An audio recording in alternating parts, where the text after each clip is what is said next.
आता तू जे करायला आली होतीस ते कर. माझ्या पायावर नाक घासून माझी माफी माग.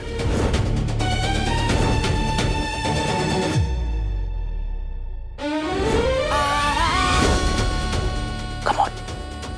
तुम्ही प्लीज ऐका माझं, असं नका अर्पिता मॅडम, प्लीज.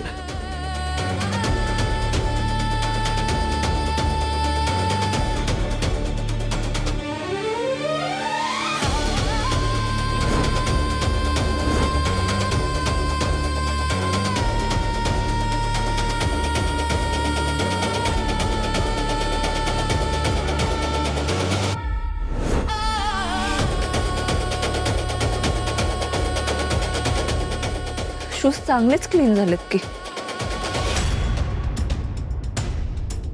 एखाद्याचा चेहरा स्पष्ट दिसावा इतके चकचकीत.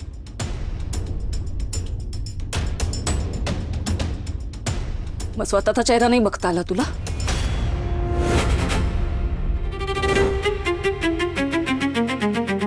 स्वतःचा चेहरा यात बघितला असतास ना तर तुला कळलं असतं अहंकाराने भरलेला चेहरा किती कुरूप आणि विकृत दिसतो ते. आरसा दाखवायलाच आले होते मी इथे. पण बरं झालं तुझा आरसा तूच बनवून घेतलास ते. काय ज्याने त्याने ज्याच्या त्याच्या लायकीच्या आरशात पाहावं. हे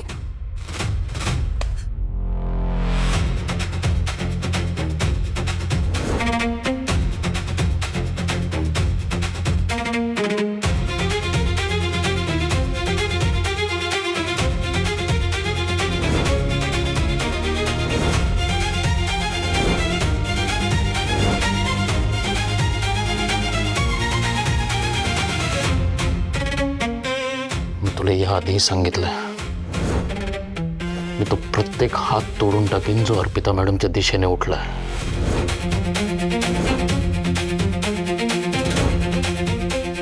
तुला जे काही बोलायचंय ते तोंडाने बोल, हात नाही.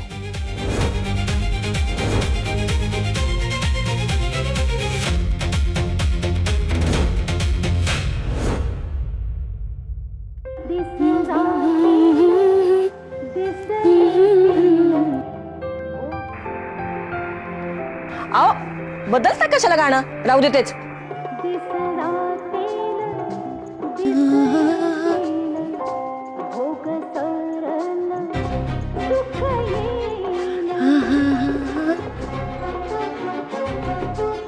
तुमच्या गोळ्या ठेवल्यात, जा जाऊन खा.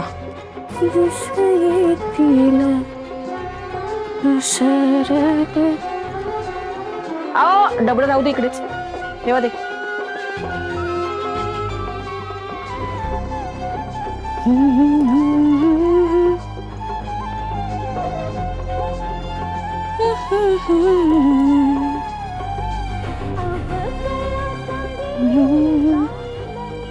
आई त्या ब्रूणमस्क्यामध्ये काही घातलं होतं का ग? वशीकरणाचं औषध वगैरे? हे 2 मस्का पाव काय खाल्ले, तुझा नूर एकदम बदललाच आहे. आई तुझ्या शांत असण्याचा मी काय अर्थ समजायचाय? ती निकी इथे येऊन काम करणार हे तू मान्य केलंयस असं समजू का मी? दीदे ते बेसिन मध्ये खूप भांडी पडलेत, जा घास. आई मला ना तुझं हेच आवडत नाही बघ. जसा वारा येईल ना तशी पाठ फिरवतेस तू. आता काही पाठ वगैरे फिरवली नाही ग, थोडासा टाइम प्लीज घेतलाय. दर दीदे, नातं जास्त ताणलं ना की ते तुटतं.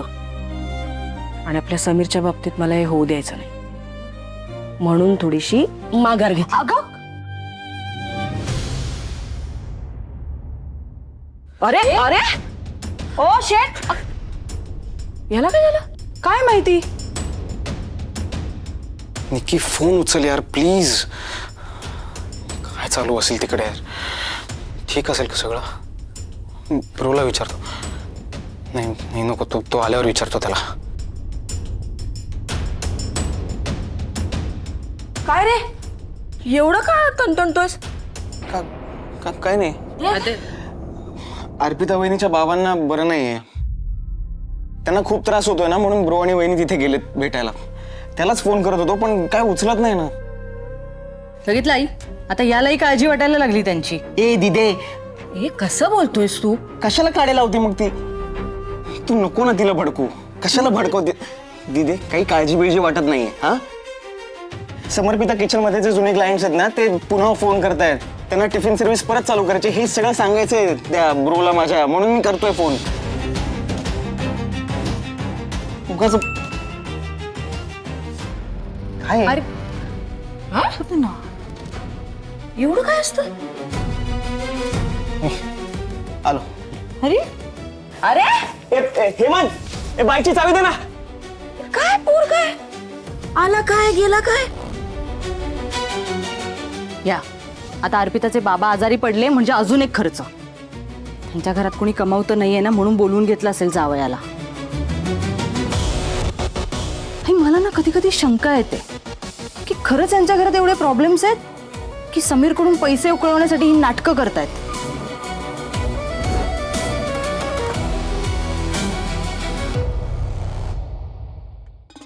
अर्पिता मॅडम बोला.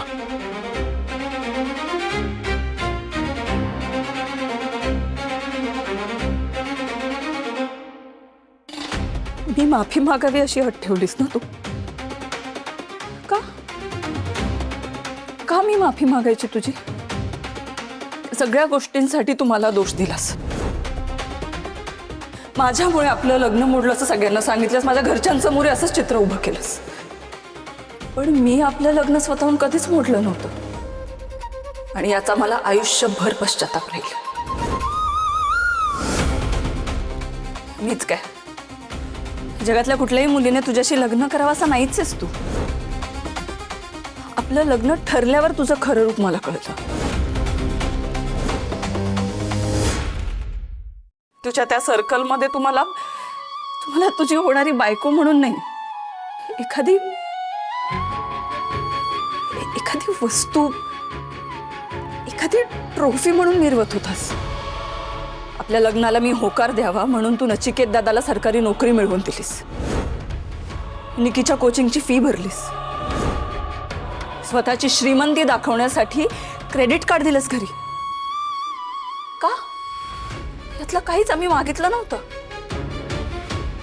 तू हे केलंस कारण तुला तुझा इगो जपायचा होता. तुला मला मिळवायचं होतं. तूच बोलला होतास ना, मला हवी ती गोष्ट मी मिळवतो, मला हवी ती वस्तू मी मिळवतो.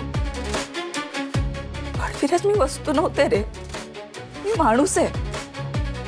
तुला मला मिळवता नाही आलं म्हणून माझ्या घरच्यांसाठी जे जे केलं होतं ते सगळं हिरावून घेतलंस.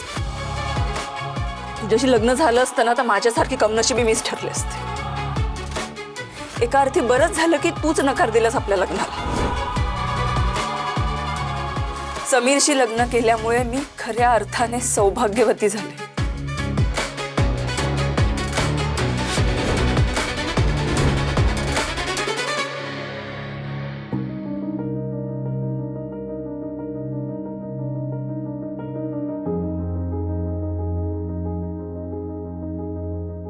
थँक्यू निकी, थँक्यू सो मच. तू फायनली भेटायला आलीस. काका कसे आहेत? बाबा बरे आहेत. तू कशी आहेस?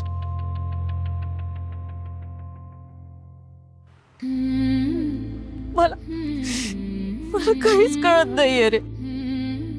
खूप घाबरले मी.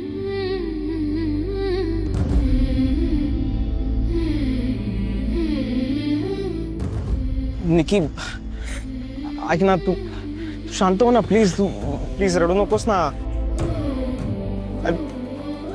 तुला असं रडताना नाही बघू शकत. प्लीज निकी, निकी इकडे बघ माझ्याकडे please. Just look it me.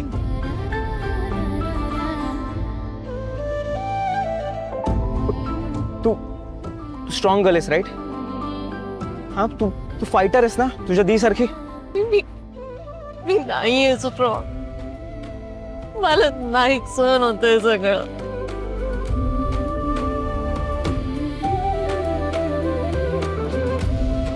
It's okay. हाँ इट्स ओके. प्लीज शांत हो निकी.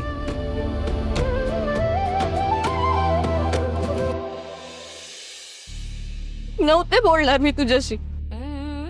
खूप राग आला होता तुझा.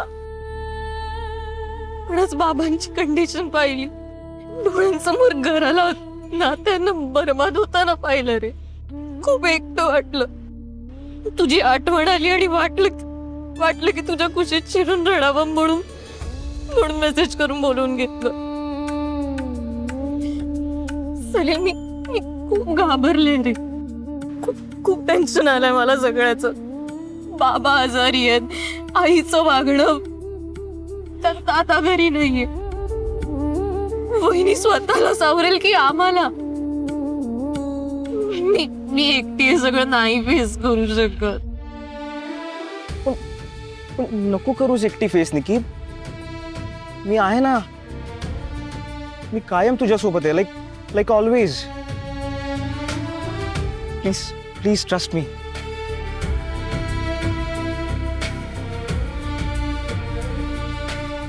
बघ, मला कळतंय तू का चिडली होतीस, पण मी काय करू यार. मी नाही आहे माझ्या ब्रो इतका स्ट्रॉंग. आजपर्यंत मी कायम माझ्या मम्मीच्या सावलीत वाढलोय. त्यामुळे कुठलाही प्रॉब्लेम आला, काहीही घडलं तरी ब्रो त्याच्या लेवलला हँडल करायचं. मला कधीच कुठल्या गोष्टीसाठी स्टँड घ्यायची गरजच नाही पडली. त्यामुळे मी त्या दिवशी नाही घेऊ शकलो स्टँड. ऐक ना, I am really sorry, genuinely. But ह्याचा अर्थ असा नाही आहे की माझं तुझ्यावर प्रेम नाही आहे. Believe me please.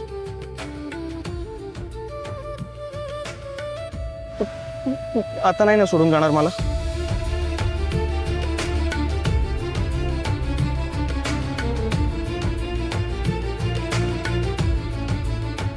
I love you निकी.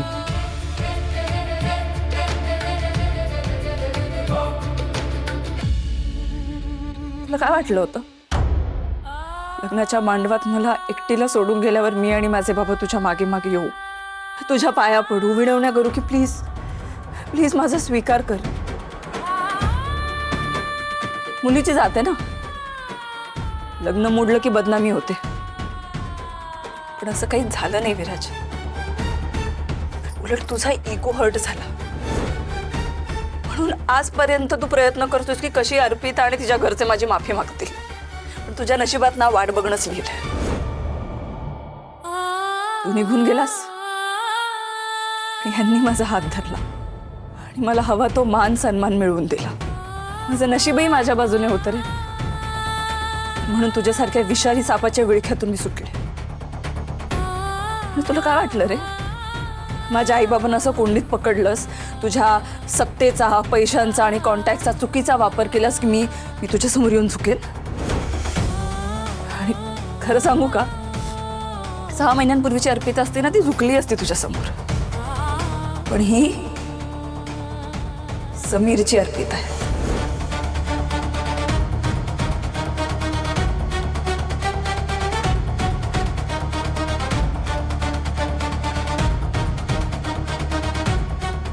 हे तुझ्यासारख्या प्रवृत्तीसमोर कधीच झुकणार नाही. मी लढणार आणि तुला हरवणार सुद्धा. मी इथे तुझी माफी मागायला नाही आले, तुला चॅलेंज द्यायला आले.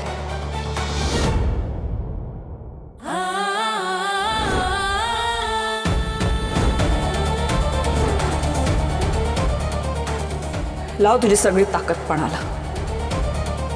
तयार आहे मी सामना करायला. मला चॅलेंज देणार? मला स्वतःकडे बघितलंयस कधी? लायकी आहे का तुझी मला चॅलेंज देण्याची?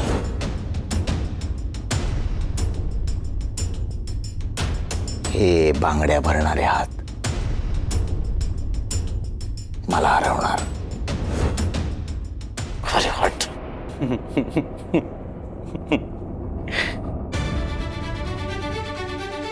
या बांगड्या भरलेल्या हातांना कमी लेखण्याची चूक करू नकोस विराज. हे हात जे करू शकतात ना, ते तू आणि मी, आपण दोघंही करू शकत नाही. या बांगड्या भरलेल्या हातांनी पिढ्या घडवल्यात, घरं उभी केलीत आणि गरज पडल्यावर तुझ्यासारख्या माणसांचा माझही उतरवलाय.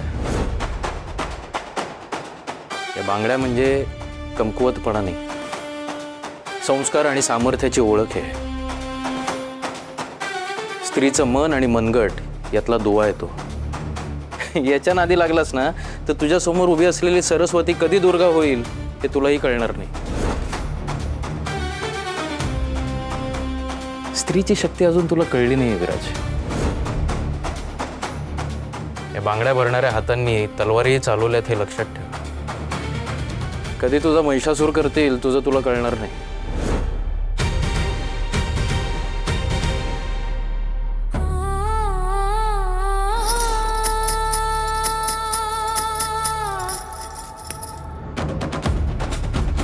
या बांगड्यांचा आवाज कानामध्ये साठवून ठेव विराज. हा शंखनाद आहे आपल्यातली लढाई सुरू झाल्याचा. बघूया कोण जिंकत, तुझा अहंकार की यांचा सच्चेपणा.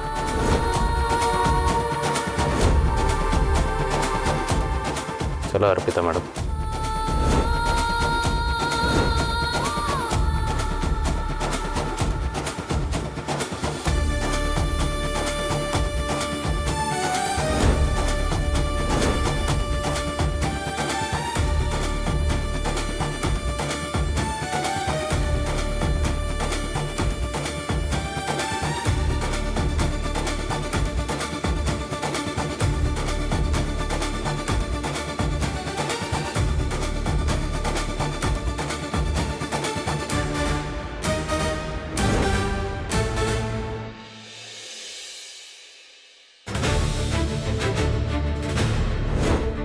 म्हणजे हे आपलं घर मी तुझ्या नावावर करायचं आणि आम्ही कुठे व्यापार करतोस बापाशी.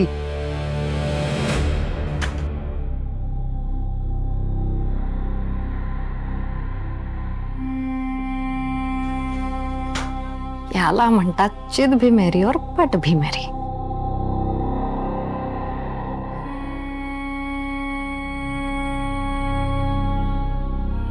नचिकेत प्लीज नको ना इतका त्रास करून घेऊ. तू इतका फ्रस्ट्रेट झालेला मला बघवत नाहीये रे. कसं नको फ्रस्ट्रेट हो मीनाक्षी, सांग ना कसं नको हो. एक जात सगळ्यांनी माझ्यावरती अविश्वास दाखवला. काय बिघडलं असतं त्यांचं या कागदावर सही दिली असती त्यांनी मला, तर पण नाही. माझ्याच घरचे माझ्याशीच असं वागतील असं वाटलंच नव्हतं मला.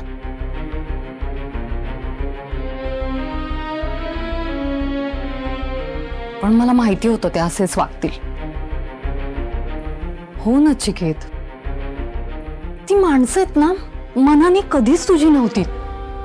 प्लीज तू आता तरी हे एक्सेप्ट कर. तूच किती इमोशनली इन्व्हॉल्ड आहेस त्यांच्यात, त्यामुळेच तर तुला त्रास होतो इतका. तुझी चूक आहे ही. प्लीज माझा ऐक आता, थोडा तरी स्वार्थी हो. ते चाळीतलं घर काहीही करून स्वतःच्या नावावर करून घे. हे बघ नचिकेत, मी हे सगळं ना तुझ्यावरच्या प्रेमापोटी सांगते. मला नाही रे आवडत मी तुझी फसवणूक केलेली. तू असं साधा आहेस भोळा आहेस म्हणून कुणी असा गैरफायदा घेतलेला मला नाही आवडत. मला हे सगळं कळतंय ग, पण बाबांनी ह्याच्यावर सह्या नाहीच केल्या तर आपण काय करणार आहोत. कसं शक्य मग हे सगळं. नचिकेत, मला हे सांगायला खूप त्रास होतोय, पण तू विचार कर ना. आपण सरळ मार्गाने सगळं करून बघितलं, अगदी विनंती पण करून बघितली ना. काय हाती आलं? काहीच नाही. त्यामुळे आता वाकड्या मार्गाने जावं लागेल. तुझ्या वडिलांनी सहजासहजी जर पेपर्सवर सही नाही ना केली तर त्यांना अंधारात ठेवून हे काम करून घ्यावं लागेल.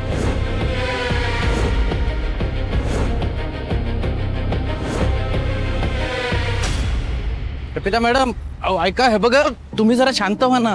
एवढं हायपर व्हायची काही गरज नाही अर्पिता मॅडम.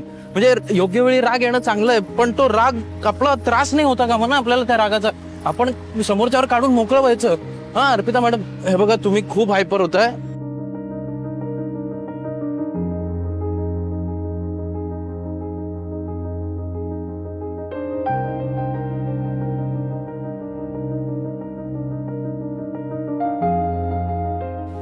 समीर कुठे गेला अचानक?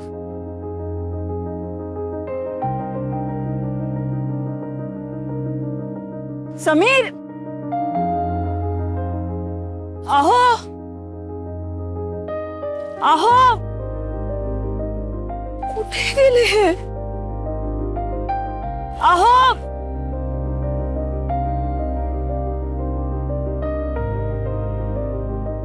अहो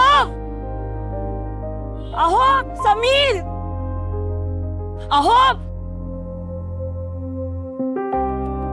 अहो,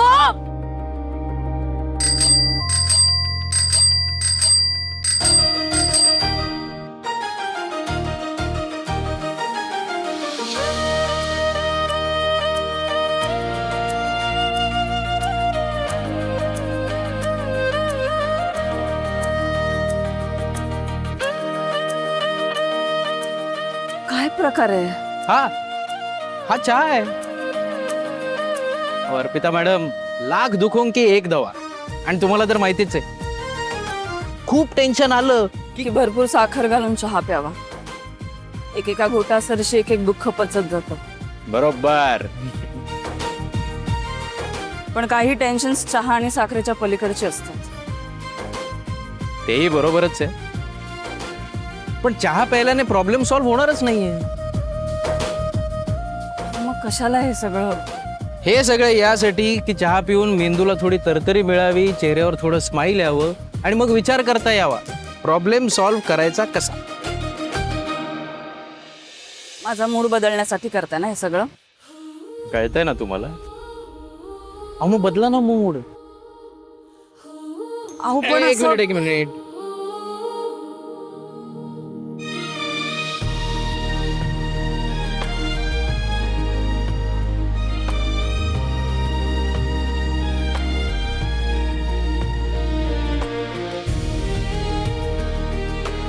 ठीक आहे, या.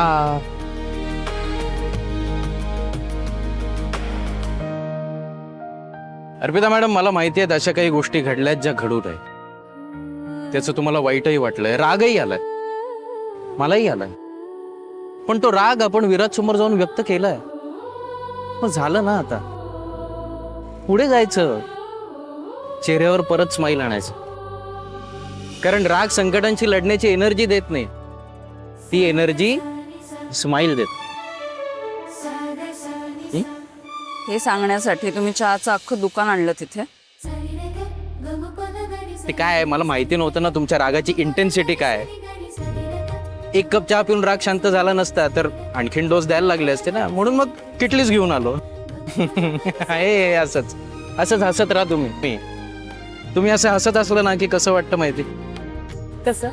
4 दिवस धो पाऊस पडल्यावर अचानक एक दिवस सकाळी तो उघडतो आणि मग वातावरण असं फ्रेश होऊन जातं, प्रसन्न सकाळ होतो. तुम्ही हसलात की ती प्रसन्न सकाळ झाल्यासारखे वाटते.